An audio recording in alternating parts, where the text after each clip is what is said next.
சும்மா கிடையாதுங்க. தோலை உரிக்கும். எதை உரிக்கும்? நாறு நாரா உரிக்கும். எப்படி உரிக்கும்?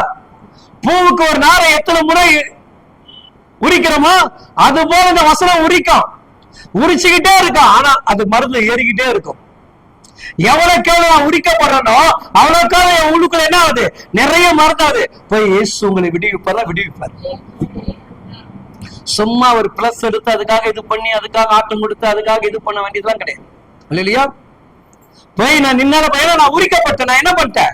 நிந்தைகளை பாடுகளை அனுபவிச்சிட்டேன். இப்ப யாராவது பாடு வந்துட்டா, சிஸ்டர் கவலைப்பட, கர்த்தர் விடுவிப்பார், அவ்வளவு முடிஞ்சு போச்சு. அதுக்காக முட்டி போட்டு முன்னாடி கண்ணீர் அடிச்சு ஜெபிக்கணும். ஒரே வார்த்தை, விசுவாசம் உள்ள வார்த்தை நீ சொல், அந்த அற்புதம் நடக்கும்.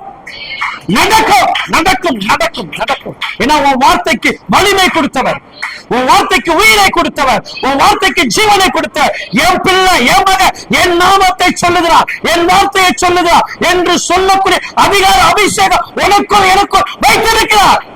மறக்காதே, மறக்காதே. போய் நின்னுக்கிட்டு மண்டிட்டு அழுது கொண்டிருக்காதே. வைராகமா நில், வைராகமாக நில். அப்ப கர்த்தர் கூட நிற்பார். நின்னாங்க, கவர்னர்கிட்ட கொண்டு போய் நிறுத்துறாங்க, கவலைப்படல.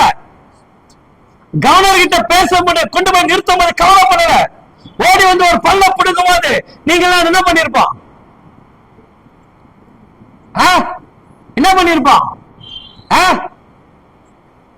என்னுடைய கற்பனைக்கு வந்தது. நிறைய நம்மளோட பெரிய அறிவு மேதைகளா இருக்காங்க. என் கற்பனைக்கு வந்தது, ஒரு பல்ல பிடுங்கும் போது சிரிச்சுக்கிட்டே வா இந்த எல்லாத்தையும் பிடுங்க சொல்லிருப்பானா? அல்லையா? அவனுக்கு தெரியும் நீ எத்தனை பல்ல புடுங்கினாலும் நான் யாரை பத்தி பேசுவேன்.